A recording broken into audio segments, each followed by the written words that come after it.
So, the Witcher 3 Heart of Stone expansion. I've been really looking forward to this one. It all kicks off quite normally, another notice board, another contract, this one for a giant toad. You go on a lovely little romp through the Oxenfurt sewers. Notice boards, contracts, monster in the sewers, so far so Witcher, right? That's a very nice tongue you have there, Mr. Toad. But on bringing down the toad, events take a rather dire turn for poor Geralt. The only way to escape that predicament is to make a deal with a rather mysterious character, one which Geralt then has no choice but to fulfill. This deal results in a very artistic looking scar being added to the side of his face as a brand. And yes, you guessed it, a whole heap of trouble for Geralt. A rather entertaining heap of trouble, I might add. The Heart of Stone expansion reintroduces Shani, a character last seen in Witcher 1. Now, I really like Shani as a character. Like Yen, she has a certain skill in getting her own way with Geralt, which quite often boils down to not taking no for an answer and generally forcing her will. But Shani does do it in a much nicer way than Yen's rather bullying tactics. What disappointed me was the lack of continuity with the events of the first game.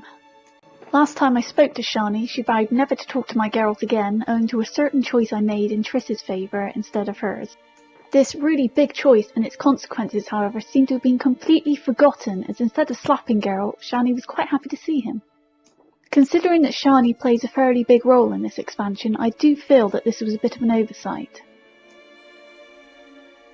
The expansion also brings into the forefront the so-called merchant right from the start of the game, who calls himself, among other things, Master Mirror.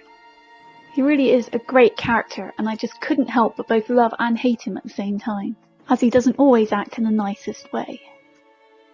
The Heart of Stone expansion doesn't add a whole new zone, it just expands the top of the Vellum zone, but it does give you a new storyline, a number of new areas to explore, and a host of new side quests.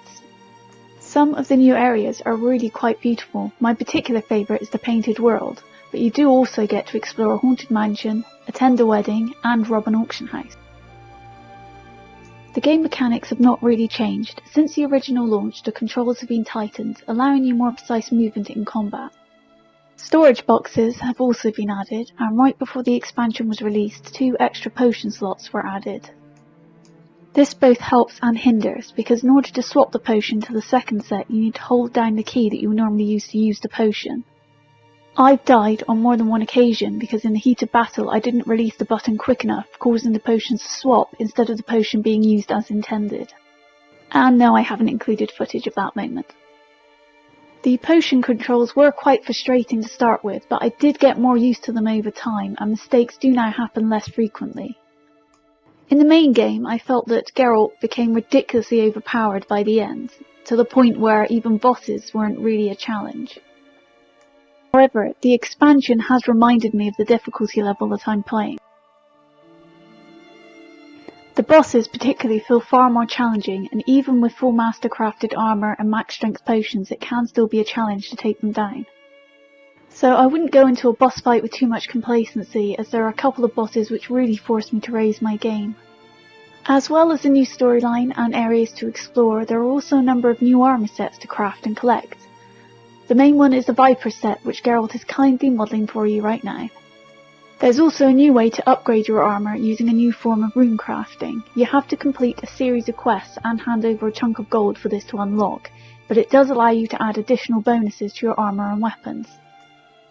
Overall, this expansion adds a lot in terms of content considering the very reasonable price. It adds more of the Witcher 3 action that we love, along with a new cast of memorable characters and a really solid storyline. If you played and enjoyed the main game, then I would definitely advise you to give this expansion a try.